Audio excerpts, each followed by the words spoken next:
Haya, mnaosema nimeanza kuwasikiliza wadada, hebu naomba please, sijaanza kuwasikiliza wadada. Yani kwenye hii content ya jana hiyo ya huyo dada tuliyomtoa kazini kwa sababu bosi hataki kusikiliza ushauri, anataka dada afanye kila kitu, na dada mwenyewe ndio huyo anamuita kiazi kilichooza na kumpiga juu, kwamba yani ndio nimeanza kuwasikiliza wadada. Hebu acheni hayo mambo yenu please. Mimi nimeanza kuwasikiliza wadada toka naanza huu mradi, kwa sababu nilijua wadada wengi wana uwezo wa kubadilisha maisha yao kupitia hizi kazi, na kwa kuwaonyesha upendo mkubwa kwao nikawatengenezea mradi au daraja ambalo wanaweza kuvuka na wao siku moja wakabadilisha maisha yao, wakawa superwoman, wakawa ma-CEO kama superwoman hapa Joyce Kiria.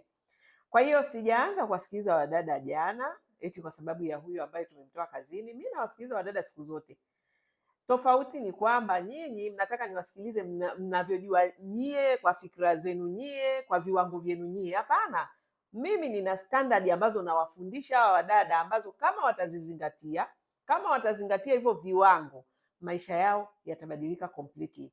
Nyinyi mnataka niwaonee huruma wa kinafiki. Watu ni wavivu, watu ni wazembe, watu ni wajeuri, mnataka niwasikilize kwa sababu ndivyo mlivyolelewa. Kwa niwaonea huruma wa kijingajinga, huruma ambayo haikusaidii, misaada ya kipumbavu ambayo haikupeleki popote. Mimi nawaambia ukweli, kitakachowakomboa kiko ndani yao tayari. Mungu amewapa uwezo, Mungu amewapa akili, amewapa, yani wanatakiwa waongeze maarifa na jitihada za kazi. Period. Wanaishi, wanaitawala hii dunia.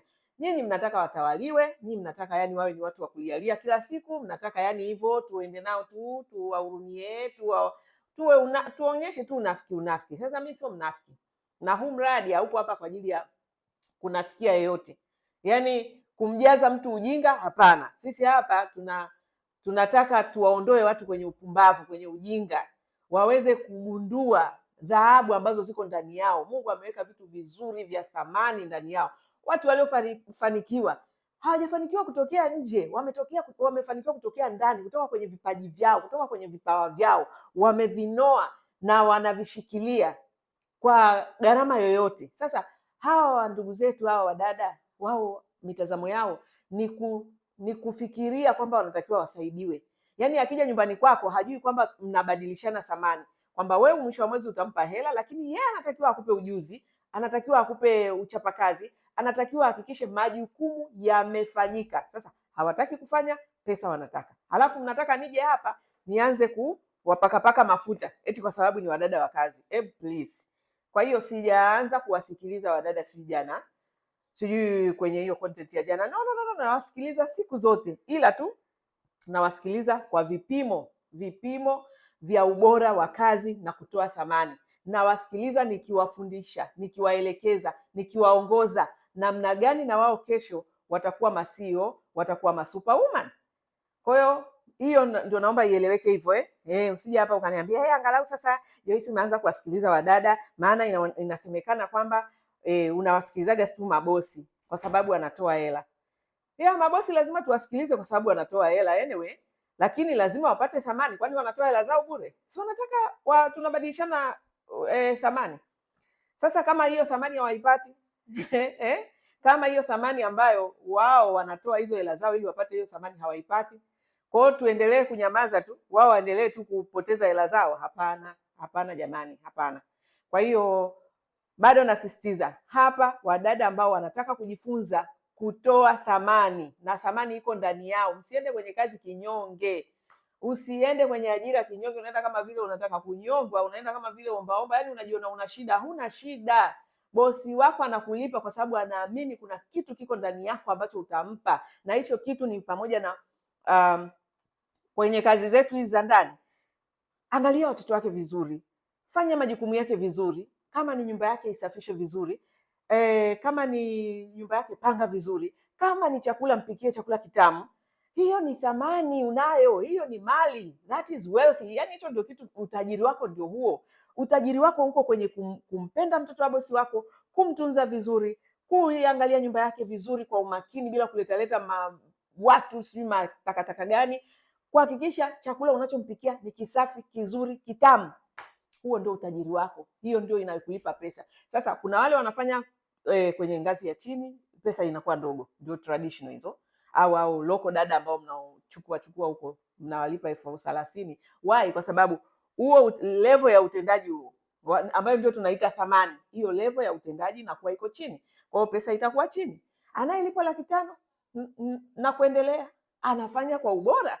Kama ni chakula anaingia YouTube anaangalia namna ya kuboresha mapishi yake, kama ni usafi anaingia. Sasa hivi mambo yani kwenye mtandao, ndugu yangu, wewe tu uchague, kama nilivyosema kwenye video zilizopita hapo, umechagua kufuatilia upumbavu, upuuzi, haukuboreshi chochote, lakini watu wajanja wanafuatilia vitu vinavyowanoa kila siku. Kwa hiyo ule uwezo ulioko ndani yako ndio unaoutoa kwa mtu mwingine ili akupe pesa.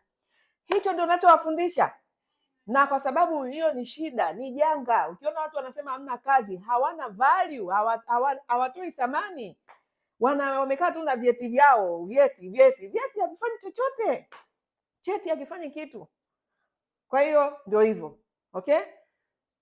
Kazi ni kubwa sana, mpaka hawa dada waelewe kwamba kazi au biashara ni kubadilishana thamani. Kazi ipo katika, yani kesi hizi za mabosi zipo, lakini ni chache. Yani ukilinganisha na hawa watu wa thamani. Mabosi tayari wana shida, wanahitaji watu ambao wataweza kutatua matatizo yao, lakini hawa watatuaji matatizo hawajitambui, hawajielewi. Walio wengi hawajui kama ili mimi nipate hela lazima nitoe thamani. Hawaelewi, yani hawaelewi kabisa hichi kitu kutoa thamani, they don't understand. Kwa hiyo kuna kazi kubwa, sio jambo, yani ni kitu cha kufundisha. Na ndio maana nilisema kwenye huu mradi wangu wa maendeleo ni mimi, yani kwamba wewe ndio unayezalisha maendeleo yako. Kwa hiyo lazima uboreshe, ujue una kipaji gani, una kipawa gani, na ukinoe ili kila siku kiendelee kutoa ubora. Nikasema hizi zinatakiwa zifundishwe kuanzia mashuleni huko, watoto waanze kujifunza nini maana ya kutoa thamani, ili wasije mtaani wakaanza kusema hakuna kazi. Ukisema hakuna kazi, maana yake wewe uzalishi chochote, huna thamani yoyote, huna value yoyote, which is mimi siamini hivyo, kwa sababu Mungu ametuumba kwa sura na mfano wake. Kama yeye ameumba dunia na ametuonyesha kabisa alivyoumba dunia, alivyoumba kila kitu, na ametuumba kwa sura na mfano wake, kwa nini tushindwe kucreate? Kwa nini tushindwe kutatua matatizo yanayotuzunguka? Why? Anyway, I hope tumeelewana, sawa? So nafikiri kwenye ile content ni kweli kwamba kuna mabosi ambao wanakuwa na hizo changamoto, ambao kwetu sio wengi, ni wachache sana, sio wengi kiukweli. Mabosi wengi, kama nilivyosema kwenye video ya jana, mabosi wengi tunawashauri, wanashaurika. Unamwambia kabisa, kama huyo sasa mnaona kabisa ana makazi mengi, ameng'ang'ana na dada mmoja. Yaani wewe una mzigo wa kupeleka kwenye fuso, unataka ulazimishe ukae kwenye kibajaji. Hicho kitu hakiwezekani. Kwa hiyo niseme tu, nitoe wito kwa mabosi kwamba ushauri tunao hapa guys, ndio unaumiza, kwa sababu tunapokuambia chukua wadada wawili gharama zinaongezeka, lakini katika gharama kuongezeka zitakuletea peace of mind. Utakapokuwa na wadada wawili utarudi, shughuli zako zimefanyika, watu wako wamekaa vizuri. Imagine kwenye hiyo content, ili huyu dada ajiepushe labda na ile hali ya bosi, ukali wa bosi na kumpiga, inabidi akae na mtoto hapo hapo huko anapasi, akaunguza mtoto kaungua. Sasa wewe huko unang'ang'ana kazi zako zifanyike zote, dada ni mmoja hapo hapo ana kitoto cha kubeba muda wote, hapo hapo kazi nyingine unataka zije zifanyike. Kwa nini mtoto asiumie? Huyo mtoto atapataje malezi mazuri? Tukiwashauri mnasema wale wanang'aniza tu mambo ya hela. My friend, ili utatue suluhisho lazima uingie gharama. Yaani kupata suluhu ya ukweli lazima uingie gharama, lakini katika kuingia gharama, I'm telling you, kuna peace of mind, yaani utatua mzigo mkubwa sana. Hii mambo ya kuja kupiga wadada kila siku, kwanza kuna siku utajikuta jela, maana kuna dada mwingine utamgusa kadondoka kafa. Au ndio hiyo stress tu kwamba ukirudi yani huna amani, unarudi nyumbani huna amani, vitu havijafanyika, mambo ni mengi, wewe mwenyewe umetoka kazini huko na stress ya ofisini, bado ukija nyumbani tena stress. Sasa ni nini? What is life? Maisha ni kuishi. Unafanya kazi hiyo anyway ili uboreshe maisha yako, lakini kwa sababu tulishazoea kwenye kazi za ndani ni kutoa tu vipesa vidogo vidogo, vihela vidogo vidogo, yani hiyo ndio unaona kwenye kazi za ndani ndio ina deserve. No, sisi tumekuja kuwasaidia muweze kuwa muone sasa umuhimu wa kuwekeza, kama mnavyowekeza kwenye vitu vingine, mnawekeza kwenye mabiashara, mnawekeza si kwenye manini, na kwenye familia yako wekeza maidia. Pesa unayotoa hata kama ni nyingi unalipa wadada, ni uwekezaji kwa ajili ya ustawi wa familia yako, ni uwekezaji. Kwa hiyo Ni ukweli kwamba mabosi wetu wengi wamepokea ushauri wetu, ndio maana wanakwenda na smart dada na professional dada, kwa sababu ukweli wa mambo ni kwamba soko la sasa hivi linahitaji wadada ambao sio wale wa zamani. Wadada wa zamani uwezo wao ulikuwa ni mdogo, lakini wamama mlikuwa nyumbani. Kwa hiyo kama ni malezi ya mtoto wako, wewe uko 100%, dada atakusaidia kidogo tu. Kama ni kwenye kupika, wamama ndio mlikuwa mnapikia waume zenu na familia zenu. Kama dada anasaidia ni kukatakata tu viungo lakini sasa hivi tunawakabidhi full house manager. Mtu anakuwa house manager, full house manager. Yaani wewe hutaki kusikia la nini tena. Mtoto unamwambia niletee mtoto aliyelala, hutaki mtoto anayelia. Hata kama uko nyumbani sasa hivi hutaki hizo stress za sijui kuhangaika na jikoni na usafi na mtoto. Hutaki hata kelele ya mtoto wako mwenyewe uliyomzaa. Ndio wamama wa sasa hivi. Kwa hiyo hata kama ni mama ambaye aidha anafanya kazi, anatoka asubuhi anarudi jioni, au anafanyia kazi nyumbani, kuna wamama ambao they are working from home, au hata hana kazi, ni mama tu ameamua kukaa zake, anaangalia TV, yuko TikTok, anabadilisha tu mitandao, anaingia Instagram, anatoka, anaingia TikTok, anatoka, hataki kujihusisha na shughuli za nyumbani. Then my dear, you need wale proper dadas ambao ni full manager, full housekeeper. Chukua professional dada, hiyo ndio grade ya kwanza ambayo itakuondolea hiyo stress, au chukua grade ya katikati ambayo ni smart dada. Apart from that, kama unatuletea biashara ya traditional dada, hawa local dada, ndio hapo utakuja useme mimi sijahudumiwa. Lakini ukija kuangalia kwenye system zetu, tushakupelekea wadada 3 mfululizo traditional dada ambao hawakai. Dada anakaa wiki 2 anaondoka, mwingine anakuja wiki 2 anaondoka, mwingine kidogo kajitahidi kusogea mwezi au mwezi na kaondoka. Why? Kwa sababu huyu dada ni dada ambaye kama ni gari ni kibajaji au ni IST au ni hizi gari ndogo kabisa, inaitwaje ile nyingine hizo si Vitz, si nini, you know. Alafu wewe unataka uweke hapo, yani utwishe mzigo wa fuso. No, haiwezekani kabisa. Na hapo ndipo nafikiri wengi, yani hapo ndipo wanaotuelewa tunakwenda nao na wanaona mabadiliko makubwa. Anapata maumivu kwa sababu gharama zinaongezeka. Professional lazima umlipe vizuri, au smart lazima umlipe vizuri, but you know what, unakuja kugundua anakupunguzia mzigo mkubwa mno. Kwa hiyo unakuja kutushukuru baadaye. Haina tofauti na wewe leo umesikia labda uvimbe kwenye titi, au umesikia tu labda tumboni hakuko sawa. Ukienda dispensary ya hapo jirani kwako, hapo mtaani kwako, gharama utakayolipa ni gharama ndogo sana, lakini wataweza kukupa tiba inayohitajika. Ukweli ni kwamba hapana.